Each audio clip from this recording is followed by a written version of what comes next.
Alors aujourd'hui, on va s'attaquer à un monstre de la tech, un de ceux qu'on utilise tous les jours, mais qu'on a du mal à cerner comme en investissement.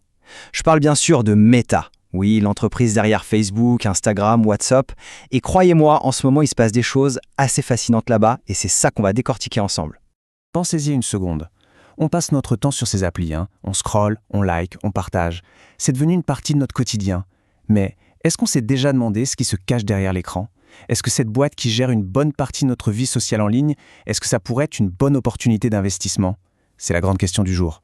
Et là, on arrive direct sur un truc un peu bizarre, une sorte de paradoxe. D'un côté, Meta fait des bénéfices, mais des bénéfices records. On parle de chiffres qui sont juste hallucinants. Et de l'autre, son cours en bourse a bien dévissé récemment. Alors, profit en hausse, action en baisse, comment c'est possible ça ? C'est justement ça le cœur du mystère qu'on va éclaircir. Allez, c'est parti, on plonge dedans. Et surtout, pas de panique, Pas besoin d'avoir fait une grande école de commerce ou de bosser à Wall Street pour comprendre. On va juste regarder 2 ou 3 concepts de base, mais qui sont super utiles pour y voir plus clair. Et promis, on va expliquer ça avec des images toutes simples. Ok, premier outil, ça s'appelle le support. Imaginez vraiment un plancher, mais un plancher en verre, sous le cours de l'action. Chaque fois que le prix descend et vient taper sur ce plancher, il a tendance à rebondir. Pourquoi ? Parce qu'à ce niveau-là, plein d'investisseurs se disent « Ah, là, ça devient une bonne affaire » et ils se mettent à acheter. Et pile en ce moment, Meta est exactement sur un gros niveau de support juste autour des $580. Deuxième concept clé, le PER, pour Price to Earnings Ratio. Oubliez le nom barbare, l'idée est toute bête. C'est juste de se demander, si l'entreprise continue de gagner autant d'argent qu'aujourd'hui, en combien d'années est-ce que ses bénéfices rembourseraient le prix total de l'action ? Pour Meta, la réponse est environ 24. Donc il faudrait à peu près 24 ans de profit pour payer toute la valeur de l'entreprise en bourse. Gardez bien ce chiffre, 24, dans un coin de votre tête, on va en avoir besoin tout à l'heure. Bon, maintenant qu'on a nos petites lunettes d'analyste, on va pouvoir jeter un œil dans les comptes de la boîte. D'où vient tout ce fameux argent que gagne Meta ? Et surtout, est-ce que la machine est solide ? Vous allez voir, les chiffres sont assez dingues. Alors là, ce graphique, il est sans appel. Regardez bien. 98% de tout l'argent qui rentre, ça vient de la pub. La pub sur Facebook, sur Instagram. Le reste, les petits 2%, c'est les Reality Labs, donc le fameux métavers. Qu'est-ce que ça veut dire ? Eh bien que Meta repose presque entièrement sur un seul et unique pilier, la publicité. Mais attention, quel pilier ! Meta, c'est une machine à cash, une vraie de vraie. On parle de quasiment 60 milliards de dollars de chiffre d'affaires en un seul trimestre. C'est fou. Mais le chiffre le plus important à retenir, c'est celui-là, 40% de marge de profit. Ça veut dire que pour 100 € qui entrent dans les caisses, il en reste 40 en pur bénéfice. C'est juste énorme. Du coup, on en revient à notre question de départ. Si c'est une telle machine à cash, pourquoi l'action a baissé ?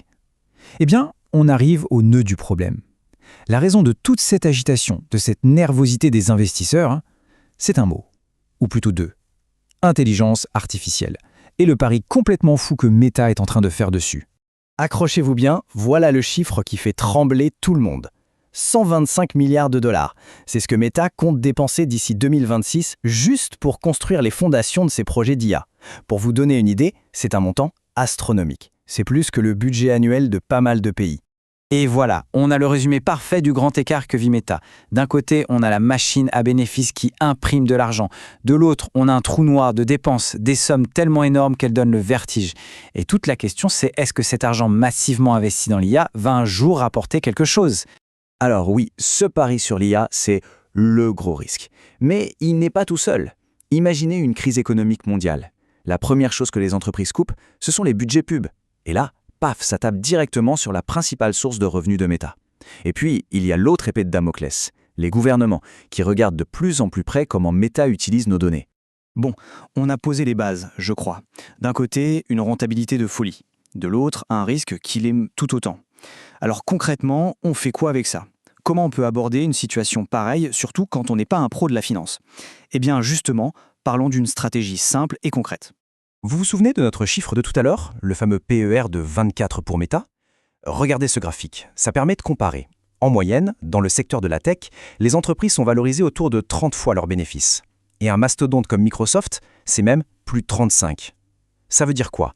Tout simplement que, comparé à l'argent qu'elle génère, l'action Meta aujourd'hui, elle n'est pas vue comme particulièrement chère. Ce petit tableau résume bien le match. La force de frappe de Meta, elle est imbattable, sa base d'utilisateurs.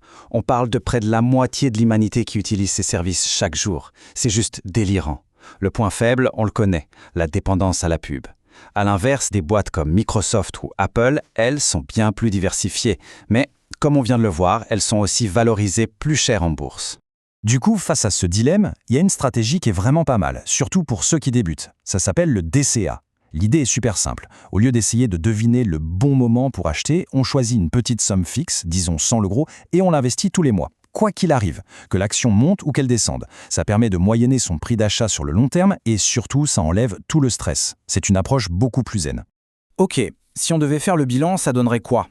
Côté pour, on a une base d'utilisateurs absolument gigantesque, une machine à cash avec des marges incroyables et un prix qui, en ce moment, semble raisonnable. Côté contre, des dépenses monstrueuses dans l'IA qui font un peu flipper et une dépendance quasi totale à la publicité. C'est assez clair, non? Et au final, tout revient à cette seule et unique question. Ce pari a des centaines de milliards sur l'IA. Est-ce un coup de génie qui va assurer à Meta sa place de leader pour la décennie à venir? Ou est-ce que c'est une folie des grandeurs qui risque de faire couler le navire? Personne n'a la réponse. Mais c'est justement cette tension qui rend le cas Meta absolument passionnant à analyser en ce moment.